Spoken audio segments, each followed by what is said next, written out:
Sesi foto bersama yang kedua, Kadis Pemda Kabupaten Kota atau yang mewakili bersama Kepala PTD Pendapatan Daerah Nusa Tenggara Timur. Kepada Bapak Ibu agar segera maju ke depan.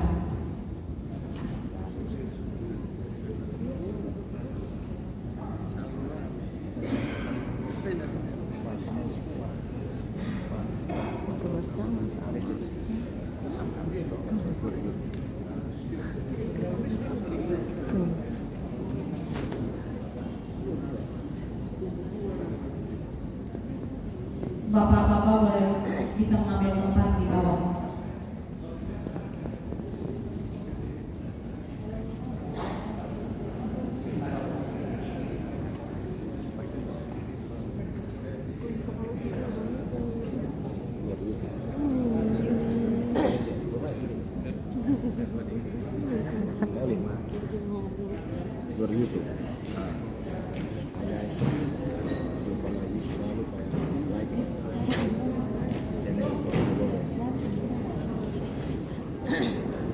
Masker itu.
Terima kasih kepada Bapak Ibu sekalian. Acara selanjutnya kita akan memasuki acara pemaparan materi dan diskusi kepada narasumber yang terhormat Bapak Sekretaris Daerah Provinsi Nusa Tenggara Timur, Bapak narasumber Kemendagri RI, Dirjen Bina Keuangan Daerah Bapak Riris Prasetyo, dan Bapak Kepala Badan Pendapatan dan Aset Daerah Provinsi Nusa Tenggara Timur untuk mengambil tempat di depan. Dan selanjutnya waktu sepenuhnya akan kami serahkan kepada moderator Bapak Dr. Fritz Panghidai.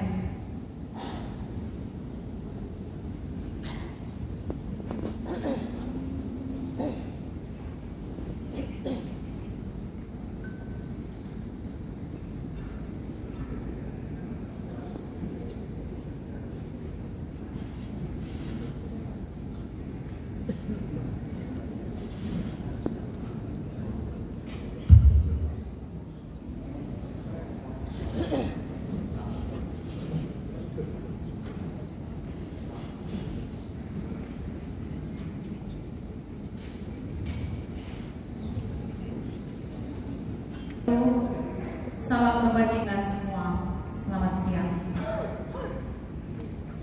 Peserta sosialisasi pada hari ini dalam beberapa waktu ke depan sampai jam 12.30 lewat sedikit kita akan menjalani satu sesi percakapan berkaitan dengan rancangan peraturan daerah, pajak daerah dan retribusi daerah Provinsi Nusa Tenggara Timur yang sudah ada di hadapan kami, para narasumber yang akan menyampaikan arahan-arahan berkaitan dengan rancangan peraturan daerah ini. Yang pertama akan disampaikan oleh Bapak Riris Prasetyo dari Dirjen Bina Keuangan Daerah Kementerian Dalam Negeri. Yang kedua akan disampaikan oleh Bapak Sekretaris Daerah Provinsi Nusa Tenggara Timur, dan yang ketiga akan disampaikan oleh Bapak dua saja, jadi Pak Riris dari ini. Kepada Bapak berdua kami berikan kesempatan masing-masing 20 menit untuk menyampaikan arahan, dan kita akan memanfaatkan waktu yang sisa untuk berdialog untuk meningkatkan pemahaman kita bersama tentang rancangan ini. Baik, tidak membuang-buang waktu, saya memberikan kesempatan yang pertama kepada Bapak Riris Prasetyo. Silakan. Dan sangat kebajikan. Yang terhormat Bapak Sekda Nusa Tenggara Timur, yang terhormat Bapak Kepala Badan Pendapatan dan Aset Daerah, yang terhormat Bapak Sekda Kabupaten Kota se-Nusa Tenggara Timur, dan yang terhormat Bapak Ibu sekalian,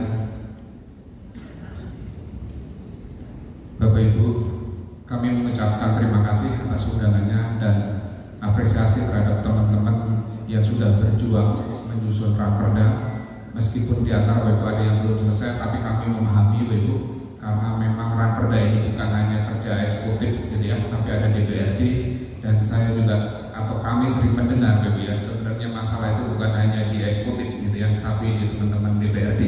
Tapi bagaimanapun juga kerja keras Bapak Ibu dan juga kami di Kemendagri untuk mencapai atau biar bisa tepat waktu gitu Bapak ya, 4 Januari itu sudah luar biasa Bapak Ibu. Teman-teman di Jakarta juga ekstra Bapak ya, kami harus mengevaluasi Raperda yang menumpuk di akhir tahun semua ini.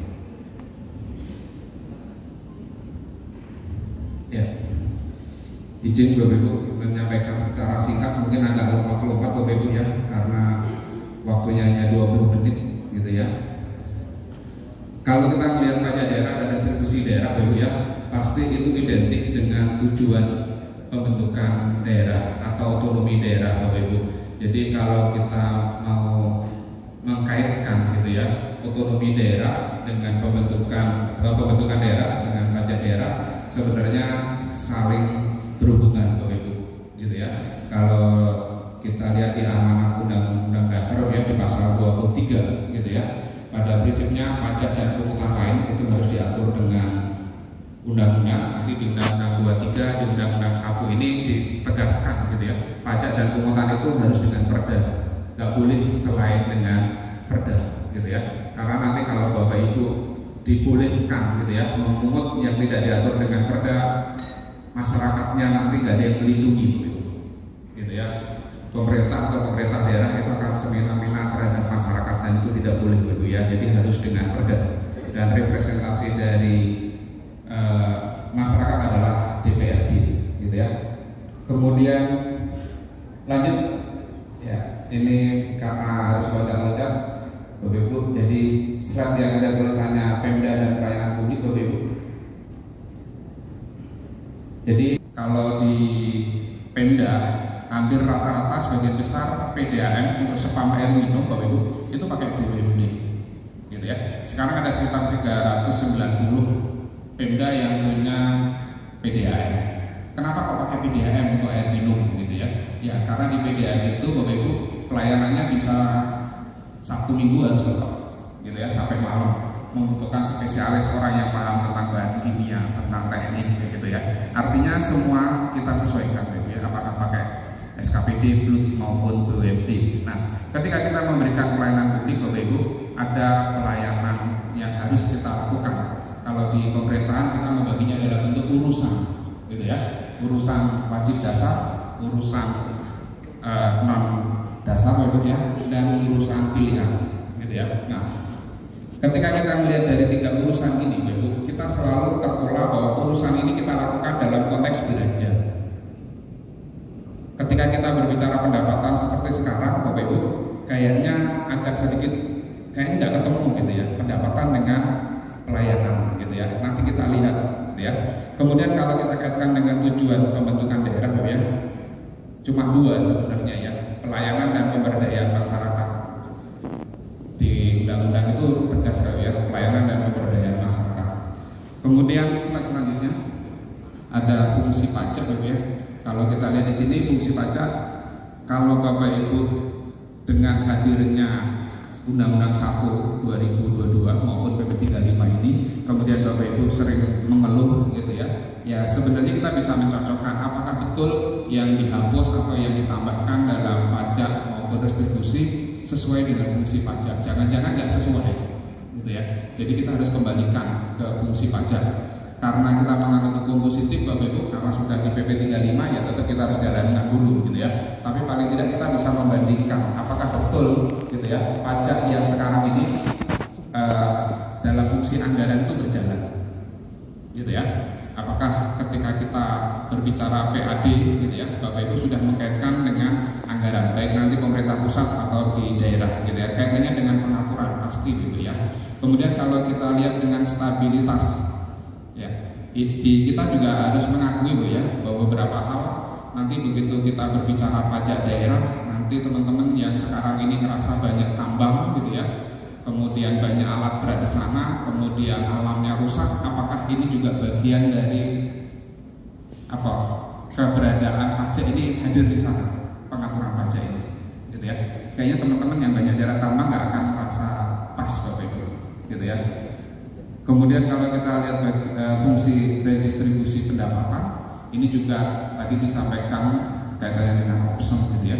Apakah option ini nanti akan dinikmati oleh kabupaten yang dalam hal ini minim sekali untuk PKB gitu. Kalau di beberapa provinsi kayaknya hanya kota yang menikmati gitu. Kayaknya ya. Tapi kalau data yang kami terima, kota itu akan menikmati dengan option ini. Justru daerah tambang itu tidak menikmati option MLB-nya karena adanya di provinsi gitu ya. Jadi mereka hanya menerima kerusakan lingkungan gitu ya. Nah ini juga harus kita perhatikan gitu Ibu ya. Oke, kemudian lanjut Mas kaitannya dengan pajak daerah, struktur pajak daerah ya. Jadi ada tambahan yang tadi disampaikan kaitannya di provinsi itu ada option MBLB, kemudian ada option PKB. Ini menjadi diskusi menarik karena di sini yang paling besar Bapak ya, hampir semua provinsi, kabupaten, kota ini menghasilkan atau sumber pendapatan terbesar bagi Bapak Ibu. Kalau kita mau jujur ya nanti di kabupaten kota, khususnya di kabupaten untuk option PKB, BBMKB ini harus ekstra Bapak ya. Karena kalau enggak nanti yang dapat terbesar itu adalah kota. Kami kemarin diskusi dengan teman-teman dari provinsi Sulawesi Selatan Bapak ya. Di Sulawesi Selatan itu dengan adanya option Bapak Ibu, memang betul ada penambahan pendapatan sekitar 380 miliar. Tapi ternyata 300 miliarnya itu untuk Kota Makassar. Sedangkan 80 miliar itu dibagi untuk seluruh kabupaten yang di sana. Artinya peningkatan ini baru simulasi gitu ya. Nah nanti silahkan nanti disimulasikan bagi Bapak Ibu untuk daerah-daerah kabupaten apakah menikmati option PKB maupun BBMKB gitu ya. Kemudian lanjut kaitannya dengan distribusi. Terus Bapak Ibu yang ada struktur distribusi yang ada warna merah ya. Oke. Pasti Bapak Ibu akan merasa begitu yang warna merah dihapus gitu ya, di jasa umum, jasa usaha, kemudian perizinan, kira-kira kita mendapatkan penggantinya dari mana Bapak Ibu? Ya, kan Bapak Ibu tidak bisa menambah jenis distribusi, yang kita bisa tambah hanya objek gitu ya, objeknya. Padahal kalau kita lihat yang warna merah untuk distribusi jasa umum Bapak Ibu, ini rata-rata pungutannya besar gitu ya. Kalau misalnya nomor 67 ya cetak KTP pelayanan pemakaman, oke lah kita masih sepakat gitu ya untuk masyarakat itu dihapus gitu ya. Tapi pengujian kendaraan bermotor gitu ya, kayaknya Bapak Ibu pasti nggak ikhlas deh. Iya kan? Padahal di situ tetap disampaikan, Bapak Ibu harus menyampaikan atau melaksanakan pelayanan, tapi nggak ada distribusinya, gitu ya. Kemudian yang pemeriksaan alat pemadam kebakaran, biaya cetak peta, gitu ya. Itu yang membutuhkan pelayanan itu kan bukan masyarakat biasa, gitu ya, tapi perusahaan atau orang-orang yang mampu, gitu ya. Nah ini kan juga membuat kita agak berbeda pasti, gitu ya.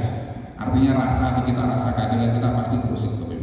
Kemudian kaitannya dengan penyediaan penyedotan kakus, gitu ya. Ini juga dihapus. Kalau kita berbicara air minum, air limbah, gitu ya, kayaknya nggak ada, Bu. Di kita ini yang benar-benar daerah yang mampu, gitu ya, menyediakan pelayanan spam maupun air limbah dengan baik, gitu ya. Karena sampai sekarang hanya beberapa daerah yang bisa 90% ke pelayanannya dari total masyarakat itu Surabaya sama Banjarmasin. Itu pun juga kalau ditanya Surabaya airnya juga sering berhenti, artinya nggak semuanya lancar, gitu ya, karena kapasitas air terproduksinya kurang atau tidak merata. Kemudian kaitannya dengan pengelolaan limbah cair, kemudian TERA, ini TERA juga dibahas panjang lebar oleh teman kementerian, Bapak ya, karena mereka sebenarnya juga tidak ikhlas TERA ini dihapus, dan Bapak Ibu juga pasti sama. Kalau pelayanan pendidikan oke lah, pasti kita setuju, Bapak ya. Kalau menara telekomunikasi itu bukan punya kita, gitu ya. Untuk terminal ini juga dihapus, kemudian perizinan tertentu. Nah, pikiran kita pasti sederhana. Bapak Ibu mau mengganti pendapatan dari yang dihapus tadi dari mana? Ya. Kemudian tadi di pajak ada potensi kenaikan, gitu ya, untuk dipajak, meskipun tidak semua daerah. Kemudian restribusi menurun kalau dilihat dari yang banyak dihapus, gitu ya. Oke, artinya nanti kalau dikaitkan dengan yang disampaikan Pak Sekda tadi, Bapak ya, kaitannya dengan otonomi, kemudian kaitannya dengan fiskal di daerah, gitu ya. Apakah betul sumber-sumber pendapatan untuk daerah sudah diberikan sehingga otonomi itu benar-benar berjalan, gitu ya, dari sisi keuangan. Oke, lanjut. Nah, kalau kita lihat di sini, Bapak ya, ini sebenarnya hanya menyampaikan gini. Teman-teman di daerah itu begitu banyak yang dihapus, mereka pasti mempelajari, gitu ya, ada nggak celahnya, gitu ya. Ternyata celahnya kalau kami kumpulkan dari diskusi teman-teman, Bapak, semuanya akhirnya berkumpul ke huruf J, pemanfaatan aset daerah atau optimalisasi aset daerah, gitu ya. Akhirnya berkumpul ke sana. Tapi kalau kita mau melihat dari pengkalimatan pasal ini kan huruf J ini membuka, gitu ya. Artinya kalau kita lihat dari huruf A sampai D, gitu ya, itu kan menunjukkan Pemda punya aset dan untuk apa, kan itu kan. Pemda punya aset untuk apa, misalnya kaitannya misalnya Pemda punya aset untuk pertokoan, Pemda punya aset untuk pelelangan ikan, gitu ya. Pemda punya aset ini untuk parkir ya, kemudian untuk penginapan, gitu ya. Artinya aset kemudian untuk apa. Tapi kalau Bapak Ibu lihat huruf J itu dibuka semua sesuai dengan peraturan perundang-undangan, gitu ya. Artinya dengan peraturan perundang-undangan itu kan PP 27 tentang barang milik negara dan daerah, Permendagri 19, gitu ya. Artinya begitu kita berbicara di optimalisasi aset tanpa tujuan, artinya tujuannya boleh apapun, ya ini akhirnya menjadi kayak keranjang Doraemon. Jadi Bapak Ibu nanti kalau ditanya optimalisasi pendapatan Bapak Ibu untuk restribusi jasa usaha, sangat mungkin nanti akan masuk ke sini. Tergantung dari kita apakah secara optimalisasi tadi itu masuk akal nggak, logik nggak, gitu ya. Karena kaitannya dengan fungsi SKPD Bapak Ibu, kaitannya dengan aset Bapak Ibu yang existing, gitu. Seperti itu. Oke, lanjut. Ya. Ini sekilas Bapak ya, kalau kita lihat distribusi jasa umum kita sandingkan dengan pelayanan wajib dasar dan non dasar maupun pilihan itu nggak ketemu Bapak. Artinya nomenklatur umum itu tidak selalu dengan atau disamakan dengan dasar, gitu ya. Padahal kalau kita lihat harusnya begitu kita berbicara pelayanan dasar, kemudian di sana ada SPM, gitu ya, maka cara memberikan tarif itu pasti beda, gitu ya, pasti beda karena tarif yang di SPM kan itu bisa dikatakan murah sekali atau gratis. Contohnya kalau di air minum, di air minum itu setiap warga sebenarnya pemerintah punya kewajiban menyediakan air minum 10 meter kubik per keluarga per bulan. 10 meter itu harusnya gratis, 10 meter kubik itu. Kalaupun pakai tarif harusnya murah.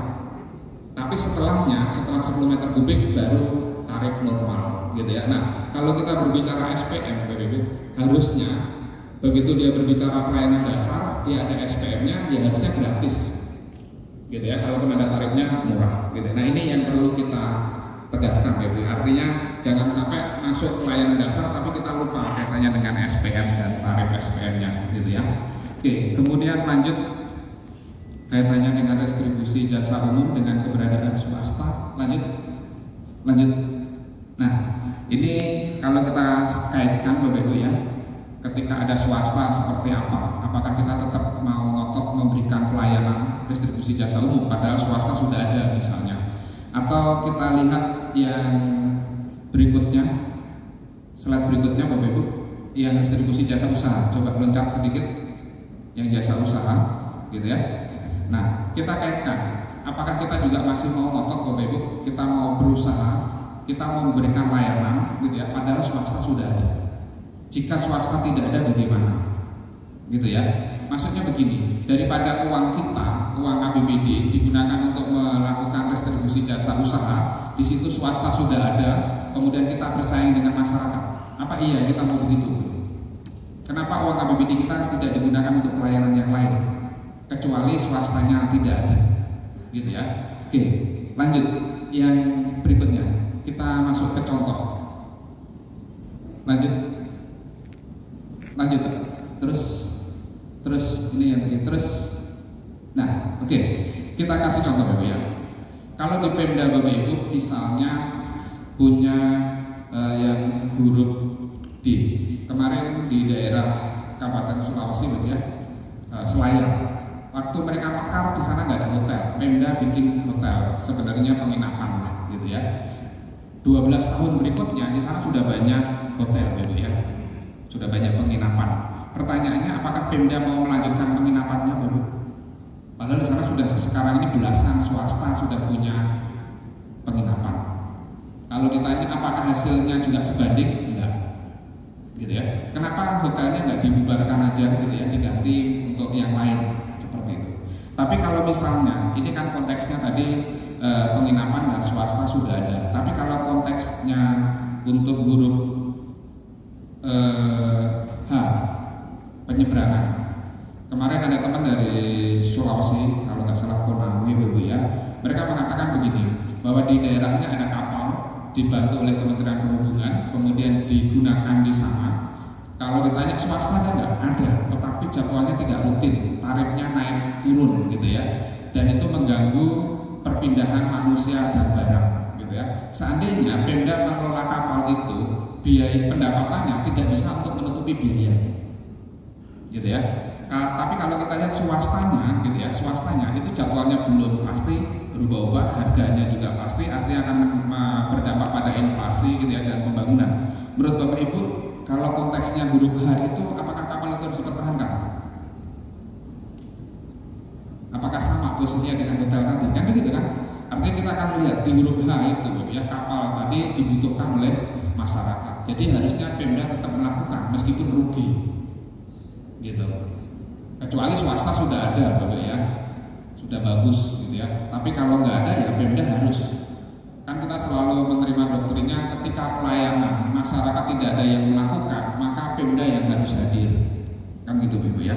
Jadi itu contohnya. Kalau yang J itu pemanfaatan aset daerah dan optimalisasi di Kalimantan Tengahnya, itu pasal kantong Doraemon Ibu. Moga-moga Kementerian Keuangan nanti tidak menghapus seandainya Bapak Ibu memindahkan semuanya ke sini,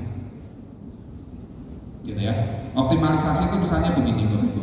Kalau Bapak Ibu punya gedung aula di Pemda yang sehari-hari kita pakai untuk kebutuhan Pemda, gitu ya, sarana prasarana Pemda, kemudian hari Sabtu, Minggu libur dipakai untuk pesta, disewa oleh masyarakat, boleh, gitu ya. Kalau misalnya Bapak Ibu punya Videotron lah, gitu ya, Videotron yang biasanya kita tulis pemerintah daerah, karena dia di dekat dengan daerah pesta itu kita optimalisasi sekalian dengan paket pengumuman pesta, boleh.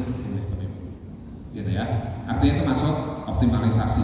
Nah sekarang saya sampaikan ke Bapak Ibu. Tadi kan ada cetak distribusi, cetak peta. Ya, distribusi cetak peta. Kalau itu dihapus di distribusi, bisa nggak masuk di optimalisasi? Pemda sudah punya alatnya, Pemda sudah punya datanya, Pemda punya orang yang ahli, kan begitu kan? Kemudian memang Pemda di dinas tersebut tugasnya adalah menghasilkan peta untuk kebutuhan Pemda. Tetapi alat itu kan tidak selalu digunakan. Artinya ada waktu-waktu tertentu yang tidak terpakai, idle. Kan itu kan? Seandainya kita menggunakan pasar optimalisasi bisa nggak? Bisa. Akhirnya apa? Selama Bapak Ibu punya aset, kemudian aset itu bisa menghasilkan, kalau secara norma gitu ya, kita baca dari sisi hermeneutiknya, akhirnya sebagian besar boleh. Cuma saya khawatir begitu nanti teman-teman di daerah memasukkan ke situ gitu ya, nanti teman-teman di Kementerian Keuangan menghapus pasal itu. Karena saya lihat setiap diskusi yang tadi di atas dihapus di distribusi jasa usaha itu masuknya di situ, di optimalisasi aset. Karena optimalisasi aset atau pemanfaatan itu kan tidak berbicara untuk apa. Yang penting asetnya punya Pemda. Seperti itu. Begitu Bapak. Nanti kita lanjutkan untuk diskusi. Baik, terima kasih. Ternyata kurang sedikit 20 menit. Nah, jadi ada banyak hal sebenarnya, tetapi ada sejumlah persoalan teknis yang harus dibicarakan dalam kaitannya dengan pajak daerah dan retribusi daerah. Jadi memang dari segi pajak daerah itu ada semacam penguatan local tax power yang diberikan dari Undang-Undang Nomor 1 Tahun 2022. Itu provinsi ada tambahan objek pajak baru, ada offset NBLP, kemudian pajak alat berat juga ditambahkan ke dalamnya. Tetapi kabupaten kota dia juga mendapatkan offset untuk BKB dan biaya kendaraan bermotor. Saya kira memang ini perlu disikapi lebih lanjut supaya sinergi provinsi dan kabupaten itu bisa berjalan dengan baik. Nah, yang sedikit agak rumit memang retribusi daerah. Jadi terjadi simplifikasi dari 32 menjadi 18 itu memang ini perlu pengaturan yang lebih baik, dan masih ada pertanyaan sampai sekarang. Di kelompok retribusi jasa umum itu pelayanan pendidikan hilang. Lantas kemudian pelayanan pendidikan itu dia masuk di bagian mana?